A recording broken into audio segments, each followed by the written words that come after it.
Hello and welcome everyone. उम्मीद करते हैं आप सब बहुत अच्छे होंगे। आज का यह वीडियो सी टेट की तैयारी कर रहे सभी स्टूडेंट्स के लिए बहुत ही यूजफुल होगा। अगर आप सी टेट में बहुत ही अच्छे अंकों से क्वालिफाई करना चाहते हैं और कुछ इस तरह से तैयारी करना चाहते हैं कि आगे केवीएस, DSSB या अन्य शिक्षक भर्ती परीक्षाओं में यह तैयारी काम आए, तो यह वीडियो आप जरूर देखिए। आइए बिना टाइम गवाए हम वीडियो शुरू करते हैं। जो भी नए दर्शक हैं, यह वीडियो आप टारगेट टीचर 68500 चैनल पर देख रहे हैं। मेरा नाम है Rahul Mishra. C TET, UP TET के साथ साथ सुपर टेट और DSSB PRT एग्जाम मैंने खुद क्वालिफाई किए हैं और इसी व्यक्तिगत अनुभव के आधार पे आपको पढ़ाने बताने की कोशिश करता हूं। वीडियो में पूरा देखने की रिक्वेस्ट आपसे करूंगा। हो सकता है बिना वीडियो देखे भी सी टेट में आप अच्छे अंकों से क्वालिफाई करें, लेकिन इस बात की मैं 100% गारंटी देता हूं कि वीडियो में जो भी पॉइंट्स एक्सप्लेन किए गए हैं, इनको ध्यान रखकर आप सी टेट में 10 से 15 अंक अपने और बढ़ा सकते हैं। बहुत छोटी छोटी गलतियां हम करते हैं। चलिए वीडियो सीधे शुरू करते हैं। सी टेट की तैयारी करते समय हमें अक्सर यह सुनने को मिलता है कि सकारात्मक, नकारात्मक, पॉजिटिव, नेगेटिव टैग वर्ड का ध्यान रखकर हमें आंसर करना है। लेकिन उनका ध्यान कैसे रखना है, उसको अप्लाई कैसे करना है, बहुत ही अच्छे पॉइंट्स आपके साथ शेयर करने वाला हूँ, ध्यान से सुनिएगा। सी टेट में सकारात्मक और नकारात्मक दो प्रकार के टैग वर्ड को ध्यान रखकर आप आंसर कर सकते हैं। ठीक है, कुछ सकारात्मक नकारात्मक टैग वर्ड यहाँ पे मैंने नोट किए हुए हैं, आप भी इनको नोट कर सकते हैं। और इसके बाद कुछ हम क्वेश्चन सी टेट के नए पैटर्न के अकॉर्डिंग कुछ क्वेश्चन हम सॉल्व करेंगे। ये सभी 6 पॉइंट जानने के बाद आप खुद अपना चेक कर सकते हैं, स्व आकलन कर सकते हैं कि ये पॉइंट जानने के बाद कितना हेल्प मिल रहा है आंसर सही सॉल्व करने में। तो देखिए, सकारात्मक पॉजिटिव टैग वर्ड जो है सहभागिता, पुरस्कार, करके सीखना, सक्रिय छात्र, अभिव्यक्ति के अवसर, बाल केंद्रित शिक्षा, सर्वांगीण विकास, अवसर प्रदान करना, छात्रों की बातों को महत्व देना, प्रगतिशील शिक्षा। ये सभी क्या हैं? ये सभी पॉजिटिव टैग वर्ड्स हैं। जब भी क्वेश्चन में ये सभी वर्ड आएँ तो आप ऑप्शन में जब भी ये वर्ड आए तो आप समझ जाना है कि ये सभी सकारात्मक वर्ड हैं। मैक्सिमम चांस होगा यही आंसर सही होने का, 99.9%। लेकिन अभी एक चीज़ और मैं बताऊंगा कि किस सिचुएशन में नेगेटिव आंसर को सही बताना है, वो भी आप ध्यान से सुनिएगा। अब देखिए, जो नेगेटिव टैग वर्ड हैं, दंड है, याद करना, रटना, कंठस्थ करना, ठीक है, बच्चों की बातों को अस्वीकार करना, कठिन शब्द, तकनीकी शब्दावली, बल देना किसी चीज़ पर, शिक्षक केंद्रित शिक्षा, ठीक है, परिभाषा याद करना या परिभाषा समझना, व्याकरण के नियम, पुस्तक केंद्रित या पुस्तक जो है, बुक्स जो है, ये नेगेटिव टैग वर्ड है प्राथमिक कक्षाओं के लिए। ठीक है, अभी जूनियर की भी बात करेंगे कि जूनियर कक्षाओं के लिए कौन से पॉजिटिव, कौन से नेगेटिव टैग वर्ड हैं, इसलिए वीडियो को ध्यान से आप देखिए। आगे देखिए, तो तकनीकी शब्दावली, बल देना, शिक्षक केंद्रित, परिभाषा, व्याकरण के नियम, पुस्तक केंद्रित, वनली, ठीक है, या सिर्फ, केवल, पूर्ण रूप से निर्भर, ठीक है, ये सब क्या हो गए? नकारात्मक या नेगेटिव टैग वर्ड हो गए आपके।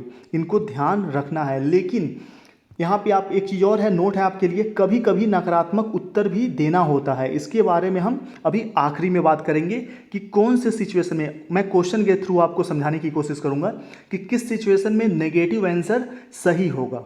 ठीक है, चलिए आगे बढ़ेंगे, अगले पॉइंट को देखते हैं। और यहाँ पे आप देख रहे होंगे कि सीधे पहले हमने तीसरा पॉइंट पढ़ा, पहला और दूसरा जो है आखिरी में करेंगे। पहला दूसरा ये सभी चीज़ें समझने के बाद आपके लिए उपयोगी होंगे, इसलिए उसको आखिरी में रखा गया है। अब दूसरा पॉइंट, चौथा पॉइंट है आपके सामने, एक आदर्श शिक्षक। ठीक है, हमेशा ध्यान रखिएगा कि सी टेट का क्वेश्चन पेपर एक शिक्षक के लिए तैयार किया जाता है। ठीक है, वहाँ पे उम्मीद की जाती है कि आप एक टीचर हैं और एक टीचर बच्चों को कितना बेहतर ढंग से जानता है, ये चीज़ आपसे सी टेट के क्वेश्चन के माध्यम से जाना जाता है कि आप कितने बेहतर शिक्षक हैं। तो हमेशा एक आदर्श शिक्षक की तरह सोचकर आंसर करना है, जो कि हमेशा कैसा आदर्श शिक्षक? ऐसा आदर्श शिक्षक, ऐसा बढ़िया टीचर जो कि हमेशा छात्र हित को ध्यान में रखता हो। ठीक है, बच्चों के हित को ध्यान में रखकर ही आपको सी टेट में हमेशा आंसर करना है। और आप सभी को पता है आने वाले सी टेट में पैटर्न चेंज हो जाएगा। पेडागोजी के लगभग कह सकते हैं कि 70-80% पेडागोजी के तार्किक प्रश्न, ठीक है, कॉन्सेप्चुअल क्वेश्चन आपसे ज़्यादा से ज़्यादा पूछे जाएंगे। Concept based, fact based question बिल्कुल नहीं आएंगे। और ये जो भी पॉइंट्स आप समझ रहे हैं, ये सभी कॉन्सेप्ट बेस्ड क्वेश्चन को सॉल्व करने में हेल्प करेंगे आपकी। तो आप समझ चुके होंगे हमेशा आदर्श शिक्षक की तरह सोचकर आंसर करना है। अगला पॉइंट है वास्तविक जीवन से जोड़कर प्रश्नों को सॉल्व करना है। वास्तविक जीवन का मतलब हो गया कि बच्चों से रिलेटेड क्वेश्चन होता है सीटेट में, ठीक है, प्राथमिक स्तर का आप दें या उच्च प्राथमिक स्तर का, प्राइमरी या जूनियर कोई भी एग्जाम आप दे रहे हो, तो बच्चों को ध्यान में रख के आंसर करना है। वास्तविक जीवन से जोड़कर प्रश्नों को सॉल्व कैसे करना है, बच्चे किस प्रकार से सीखना पसंद करते हैं, खेल विधि से सीखना पसंद करते हैं, ठीक है, या फिर किसी और विधि से सीखना पसंद करते हैं, या वास्तविक जीवन में बच्चे क्या और कैसे करते हैं, ये सब आप समझेंगे क्वेश्चन पढ़ने के बाद तो आप सही आंसर दे पाएंगे। फॉर एग्जांपल यहाँ पे समझिएगा, आप जब भी कोई थ्योरी पढ़ते होंगे, जीन पियाजे, कोहलबर्ग या वाइगोत्स्की या स्किनर, चॉम्स्की, किसी मनोवैज्ञानिक का आप थ्योरी पढ़ते हैं, तो उसमें एक चीज़ आप नोट करते होंगे, जब कोई कॉन्सेप्ट आता है तो आप ये चीज़ फील करते होंगे कि ये चीज़ तो हमारे घर में जो बच्चा है वो भी करता है, या मैं भी बचपन में ऐसा करता था। तो ये क्या हुआ, वास्तविक जीवन से जोड़ना इस चीज़ को हो गया। आप देखेंगे कि जो भी थ्योरी लिखी गई है जीन पियाजे, कोहलबर्ग या किसी भी मनोवैज्ञानिक के द्वारा, वो वास्तविक बच्चों पर प्रयोग करके ही लिखी गई हैं।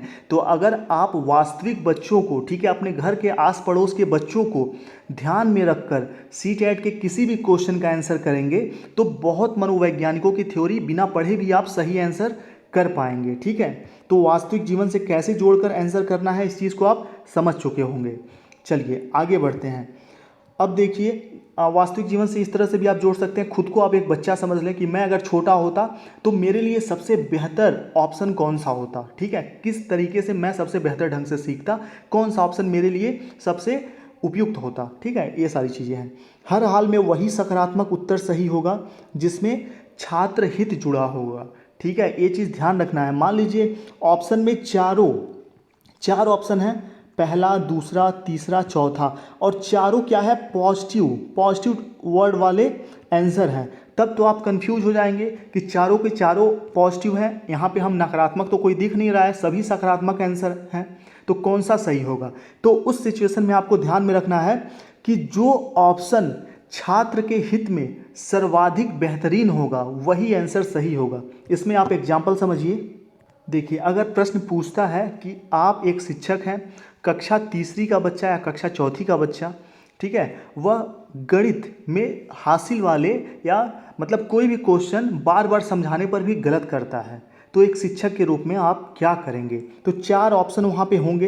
पहला ऑप्शन मान लीजिए ये होगा कि आप उसको स्वयं गलती सुधारने का अवसर देंगे, तो अवसर प्रदान करना सकारात्मक आंसर है, ठीक है, अवसर देना, ठीक है, देना, ये क्या हो गया कि आप उसको स्वयं गलती सुधारने का अवसर देंगे। दूसरा ऑप्शन वहीं पे होगा कि आप उसको फिर से करके वह चीज़ सॉल्व करके बताएंगे, ठीक है, दोबारा आप प्रयास करेंगे, आप खुद दोबारा प्रयास करेंगे और उसको प्रयास करने के लिए बोलेंगे या फिर समझाएंगे दोबारा, ठीक है। उसके बाद तीसरा ऑप्शन ये हो गया कि आप बच्चे को क्या करेंगे कि बच्चे के साथ, तीसरा ऑप्शन मान लीजिए हो गया कि सहानुभूतिपूर्ण व्यवहार करेंगे बच्चे के साथ, ठीक है, सहानुभूतिपूर्ण व्यवहार रखेंगे। पहला क्या था, पहला था बच्चे को अवसर देंगे खुद गलती सुधारने की, दूसरा आप खुद प्रयास करेंगे उसको बार बार और बेहतर तरीके से समझाने की, ठीक है, प्रयास करेंगे बेहतर तरीके से समझाने की। यहाँ पे तीनों ऑप्शन पॉजिटिव हो गए, ठीक है, हर एक ऑप्शन पॉजिटिव है, लेकिन यहाँ छात्र के लिए सबसे बेहतरीन ऑप्शन क्या है, क्वेश्चन तो ये था कि बार बार समझाने पर भी बच्चा समझ नहीं रहा है, गलती कर रहा है, तो आप क्या करेंगे शिक्षक के रूप में, उसको अवसर देंगे खुद से त्रुटि सुधारने का, या खुद प्रयास करेंगे बार बार उसको और बेहतरीन तरीके से समझाने का, या उसके प्रति सहानुभूतिपूर्ण रवैया रखेंगे, मतलब उसको डांटेंगे, मारेंगे, या फिर ये नहीं कहेंगे कि तुम बहुत बड़े मूर्ख हो, ठीक है, यानी कि सहानुभूति दिखाएंगे। तो कौन सा छात्र हित में सबसे बेहतर होगा, जबकि तीनों ऑप्शन क्या है, पॉजिटिव है, सकारात्मक है। तो बच्चे के लिए छात्र हित में सर्वाधिक बेहतर क्या होगा कि बच्चे को आप खुद से गलती सुधारने का अवसर प्रदान करेंगे, क्योंकि त्रुटियां जो हैं एनसीएफ 2005 में बताई गई हैं। एनसीएफ 2005 में साफ साफ बताया गया है कि त्रुटियां सीखने का एक अभिन्न अंग होती हैं प्राथमिक कक्षाओं के लिए, ठीक है। तो जब चारों ऑप्शन पॉजिटिव होंगे, सकारात्मक होंगे, तो सबसे बेहतरीन ऑप्शन चुनकर आपको आंसर करना होगा। उम्मीद करते हैं वीडियो आपको पसंद आ रहा होगा। प्लीज़ अगर वीडियो पसंद आए तो हमारे मेहनत को सफल बनाने के लिए, ठीक है, प्लीज़ लाइक ज़रूर करिएगा, वीडियो को अपने व्हाट्सएप ग्रुप में शेयर भी ज़रूर करिएगा। आपके लाइक करने से, आपके सपोर्ट से मोटिवेशन मिलता है कि आपके लिए और बेहतरीन वीडियो डेली बनाते रहें। अपने अंदर मैं खुद सुधार करता हूं कि आपके लिए बेहतर से बेहतर वीडियो बनाए जाएं। प्लीज़ लाइक ज़रूर करिएगा, रिक्वेस्ट है आप सभी लोगों से, अगर वीडियो पसंद आए तो। और डिसलाइक भी आप कर सकते हैं, और जो कमी की वजह से डिसलाइक करें कमेंट बॉक्स में बताएं ताकि उसको सुधार किया जाए। चलिए, अगला है करके सीखना। करके सीखने वाले ऑप्शन पे हमेशा बल देना। जैसे कि पिछले एग्जाम्पल में मैंने बताया कि छात्र को स्वयं सुधार करने का अवसर प्रदान करेंगे, यानी कि खुद से करके सीखने का अवसर देंगे। एनसीएफ हो गया या फिर नई शिक्षा नीति हो गई, ठीक है। जो नई शिक्षा नीति है वो क्या है कि आप बच्चे को खुद करके सीखने का अवसर प्रदान करेंगे। तो जिस ऑप्शन से बच्चे के खुद करके सीखने का पता चलता हो वही ऑप्शन हमेशा सही होगा। ध्यान रखिएगा, जैसे यहाँ पिक्चर में देख सकते हैं कि बच्चा खुद करके सीख रहा है चीज़ों को। चलिए, अब देखिए, पहला जो पॉइंट था हमने छोड़ दिया था, अब यहाँ पे देखने को आपको मिलता है। आगे हम कुछ क्वेश्चन भी सॉल्व करेंगे। उत्तर देते समय, आंसर करते समय यह याद रखना है कि प्रश्न में पूछा क्या है। कई बार क्या होता है, देखिए, सकारात्मक आंसर देना है कि नकारात्मक, वही वाली बात यहाँ बताई जा रही है आपको कि कई बार प्रश्न में पूछता है कौन सा सही नहीं है। तो जब पूछा जाएगा कौन सा सही नहीं है तो आपको कौन सा आंसर देना होगा, नेगेटिव आंसर देना होगा, नकारात्मक आंसर देना होगा, नकारात्मक आंसर को सही मानना होगा। और जब पूछेगा कौन सा सही है तो सकारात्मक उत्तर देना होगा। कई बार हम नहीं को क्या करते हैं, भूल जाते हैं और सकारात्मक आंसर सही कर बैठते हैं। क्वेश्चन में पूछा होता है कौन सा नहीं सही है, तो जब भी नहीं वर्ड आए तो आपको क्या करना है, इसको गोला घेर देना है या अंडरलाइन कर देना है क्वेश्चन पे, ताकि आपको आंसर देते समय दिमाग में कॉन्सेप्ट क्लियर हो कि नहीं कौन सा है ये बताना है। सही है तो उसको भी अंडरलाइन कर दीजिए। उसके बाद आगे और देखिए, जब भी किसी मनोवैज्ञानिक के थ्योरी से क्वेश्चन में हो कि थॉर्नडाइक के अनुसार, ठीक है, या फिर स्किनर के अनुसार, तो या फिर पियाजे के अनुसार, तो आप क्या करेंगे, सकारात्मक आंसर देंगे कि नकारात्मक आंसर। अगर चार ऑप्शन सकारात्मक नकारात्मक हैं तो वहाँ पे सकारात्मक, नकारात्मक, नेगेटिव, पॉजिटिव ध्यान आपको नहीं रखना है। वहाँ पे उनकी थ्योरी को ध्यान में रखते हुए आंसर देना है, ना कि बच्चे के लिए सर्वाधिक मतलब उपयोगी आंसर कौन सा है आपके अनुसार वो नहीं सोचना है। उनके थ्योरी में क्या चीज़ कहा गया है उसी को बस ध्यान में रखिए, बाकी चीज़ें भूल जाइए, ठीक है। तो ये चीज़ याद रखिएगा। कई बार क्या करते हैं हम, मनोवैज्ञानिक का वहाँ नाम दिया होता है कि इनके अनुसार, लेकिन हम क्या करते हैं, जो छात्र हित में हमको सबसे बेहतर लगता है उसको सही मान बैठते हैं। तो ऐसा नहीं करना है। इसके लिए सभी मनोवैज्ञानिकों की थ्योरी नीचे डिस्क्रिप्शन में आपको उसका लिंक दिया हुआ है। बहुत ही आसान भाषा में मैंने एक्सप्लेन किया है। नीचे डिस्क्रिप्शन में या फिर आई बटन पे टच करके, यहाँ कोने पे आई बटन पे टच करके आप वीडियो देख पाएंगे वो, ठीक है। मनोवैज्ञानिकों की जो थ्योरी है, करके सीखने पर बल देना है तो आप समझ ही चुके हैं। आगे और भी जो अगला पॉइंट है, जिस क्लास से संबंधित प्रश्न हो उसी उम्र के बच्चों को ध्यान में रखकर आंसर करना है। आपको हमेशा ये चीज़ ध्यान रखना है कि किस क्लास के बच्चे के बारे में क्वेश्चन पूछा जा रहा है। और किसी मनोवैज्ञानिक की भी थ्योरी है या फिर कोई भी क्वेश्चन आगे मैं अभी आपको दिखाता हूँ कि जब आप उस उम्र के बच्चे को, जैसे है कक्षा 5वीं का बच्चा, तो कक्षा 5वीं का बच्चा किस उम्र का होगा, लगभग वह 9 से 11-12 साल का होगा, ठीक है, 9 से 11 या 12 साल का होगा। तो इस उम्र के बच्चे को ध्यान में रखकर आपको आंसर करना है। कक्षा 8वीं का बच्चा पूछेगा तो कक्षा 8वीं का बच्चा कितने साल का होगा, 13 साल से 15 साल के बीच में होगा, ठीक है। तो ये चीज़ें आपको ध्यान में रखनी है, ठीक, क्योंकि आप कक्षा 1 का बच्चा जिस तरह सोचता है उसका मानसिक स्तर जो होता है, कक्षा 8वीं के बच्चे का मानसिक स्तर, दोनों में ज़मीन आसमान का फ़र्क होता है। तो इस ज़मीन आसमान के फ़र्क को ध्यान में तभी आप रख पाएंगे जब उस उम्र के बच्चे के बारे में आप सोचकर आंसर करेंगे, तो हमेशा सही होगा। चलिए, और गणित अगर आपको बहुत अच्छे से आता है, बहुत आप एकदम कह सकते हैं कि आपका BSc MSc मैथ से हुआ है, तो भी गणित आप CTET में सबसे आखिरी में सॉल्व करिएगा। ये मैं व्यक्तिगत अनुभव के आधार पे बता रहा हूँ, ठीक है। इस चीज़ को जरूर मानिएगा, गणित सबसे आखिरी में सॉल्व करिएगा CTET एग्जाम में। बाकी एग्जाम की बात अलग है, लेकिन CTET में सबसे आखिरी में सॉल्व करिएगा गणित। ये मेरा व्यक्तिगत मतलब सुझाव है, रिक्वेस्ट है आप सभी लोगों से। अब देखिए, कुछ क्वेश्चन हम कर लेते हैं। उससे पहले प्लीज़ इस चैनल को लाइक कर दीजिए, ताकि जो भी आपके लिए आगे आने वाले बहुत ही सेलेक्टेड वीडियो CTET के लिए हैं उसके लिंक आपको क्या हो, नोटिफिकेशन के थ्रू मिलते रहें। तो चैनल को सब्सक्राइब करके जो घंटी का बटन है उसको भी आप प्रेस कर दीजिएगा, ताकि आपको नोटिफिकेशन मिलता रहे। डेली 7 बजे आपको डेली क्लास मिलेगा सी टेट के लिए, और 9:30 बजे सुबह सुपर टेट यूपी टेट के लिए क्लास मिलेगा आपको। चलिए पहला क्वेश्चन आपके सामने है, इसको ध्यान से पढ़िए और खुद आंसर सोचने की कोशिश करिए, ठीक है। पहला क्वेश्चन आपके सामने है कि अधिगम की अभिप्रेरणा को किस प्रकार कायम रखा जा सकता है, यानी कि कोई चीज़ सीखने की मोटिवेशन को किस प्रकार कायम रखा जा सकता है। जैसे मान लीजिए कभी कभी होता है कि हमारा बहुत मन करता है पढ़ाई करने का, हम बहुत मोटिवेट हो जाते हैं कोई मूवी देखकर या किसी चीज़ को देखकर या किसी से इंस्पायर होकर, तो उस मोटिवेशन को कायम कैसे रखा जाए, ठीक है। तो इसके लिए 4 ऑप्शन पढ़िए। बच्चे को दंड देकर, मतलब उसको डरा कर धमका कर रखेंगे तब वह पढ़ेगा। पहला ऑप्शन नकारात्मक हो गया।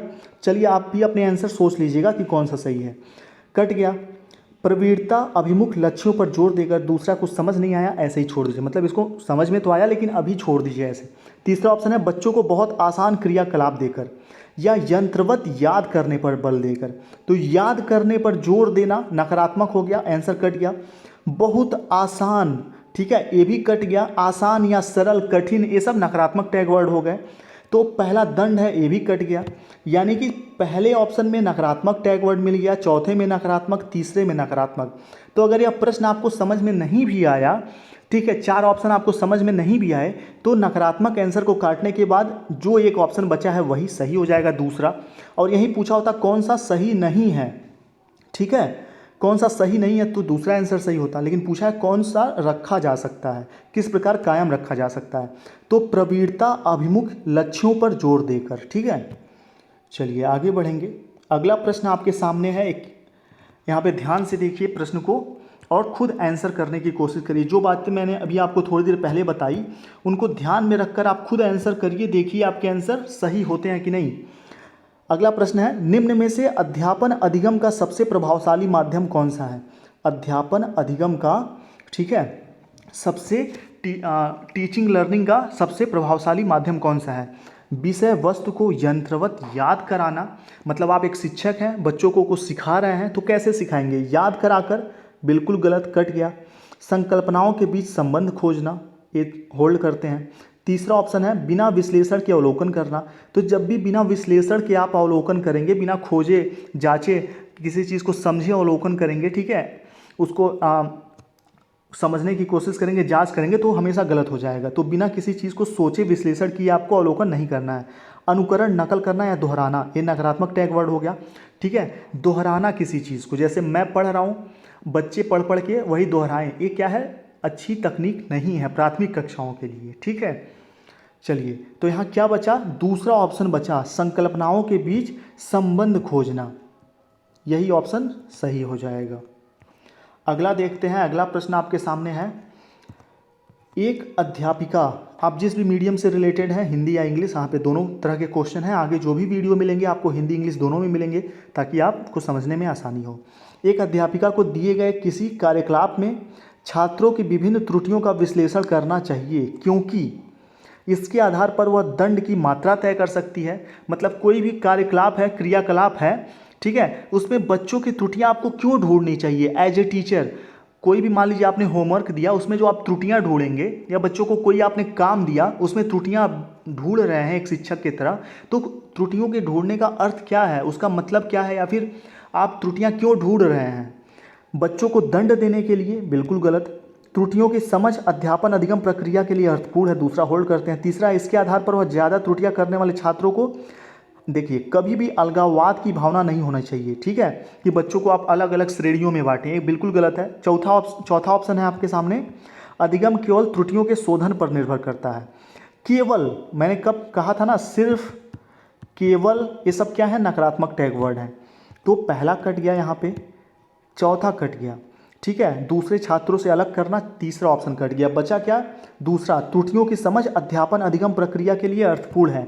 और जैसा कि नई शिक्षा नीति एनसीएफ या जो भी शिक्षा संबंधी सुधार बताए गए हैं उसमें ये चीज़ बताया गया है कि प्राथमिक कक्षाओं में त्रुटियां, बच्चों की जो त्रुटियां होती हैं वो सीखने का एक अभिन्न अंग होती हैं। तो त्रुटियों को बहुत ज़्यादा आपको ध्यान नहीं देना है कि बच्चे त्रुटियां करते हैं उनको डांटें, आप मारें या फिर दंड दें, ठीक है। त्रुटियों की आपको समझ होनी चाहिए और अध्यापन अधिगम प्रक्रिया के लिए एक अर्थपूर्ण सामग्री के रूप में उसको प्रयोग करना चाहिए। चलिए अगले प्रश्न पे चलेंगे। अगला प्रश्न आपके सामने है, अधिगम का संरचनात्मक विचार यह सुझाव देता है कि ज्ञान की संरचना में ज्ञान का जो निर्माण होता है, अधिगम का संरचनात्मक विचार यह सुझाव देता है कि ज्ञान का जो निर्माण होता है उसमें बच्चों की भूमिका नहीं होती है। बिल्कुल गलत, बच्चों की ही सर्वाधिक भूमिका है। दूसरा ऑप्शन, बच्चे पूर्ण रूप से वयस्कों पर निर्भर होते हैं। वयस्कों पर निर्भर होते हैं, यह लाइन सही है, लेकिन पूर्ण रूप से आ गया यहाँ पे, तो पूर्ण रूप से निर्भर नहीं होते, कट गया, पहला कट गया, भूमिका नहीं होती है। दूसरा, पूर्ण रूप से बात की जा रही है कि वयस्कों पर, बड़े लोगों पर निर्भर करते हैं, भी कट गया। तीसरा ऑप्शन है, बच्चे सक्रिय भूमिका निभाते हैं। चौथा है, बच्चे पूर्ण रूप से पाठ्य पुस्तक पर निर्भर करते हैं। पूर्ण रूप से फिर आ गया और भी पाठ्य पुस्तक आ गया, दो नेगेटिव टैग वर्ड। तो यहाँ पे पहला कट गया, दूसरा कट गया, चौथा कट गया, बचा तीसरा, यही सही हो जाएगा। उम्मीद करते हैं जो चीज़ें मैंने बताई 6-7 पॉइंट, ठीक है, मूल मंत्र सीटेट में, वो आपके लिए बहुत उपयोगी होगा। इस वीडियो को सेव कर लीजिए। और हाँ, लाइक करने से, देखिए ऐसा नहीं है कि लाइक करने से मतलब मेरा बहुत कुछ बड़ा बेनिफिट है। आप वीडियो देखते हैं तो हर एक यूट्यूबर का वीडियो व्यू पर जो व्यू आते हैं उसी का इनकम होता है, और वो भी इतना ज़्यादा इनकम नहीं होता कि सिर्फ इनकम के लिए मैं काम नहीं करता। मैं काम करता तो 30 दिन में मैं भी आपको 50-60 वीडियो प्रोवाइड करता, किसी भी तरह से वीडियो प्रोवाइड कर देता, लेकिन मैं महीने में सिर्फ 15 या 20 वीडियो ही अपलोड करता हूं। लेकिन एक एक वीडियो आपके लिए बहुत यूजफुल होते हैं। वीडियो छोटा रखने की कोशिश करता हूं मैं, लेकिन उपयोगी रखने की कोशिश करता हूं, ठीक है। तो लाइक से क्या होता है, जस्ट हमें, मैं हूं या कोई भी यूट्यूब चैनल वाला है, उसको एक मोटिवेशन मिलता है, अंदर से अच्छा लगता है, ठीक है, कि आप लोग उस चीज़ को पसंद कर रहे हैं।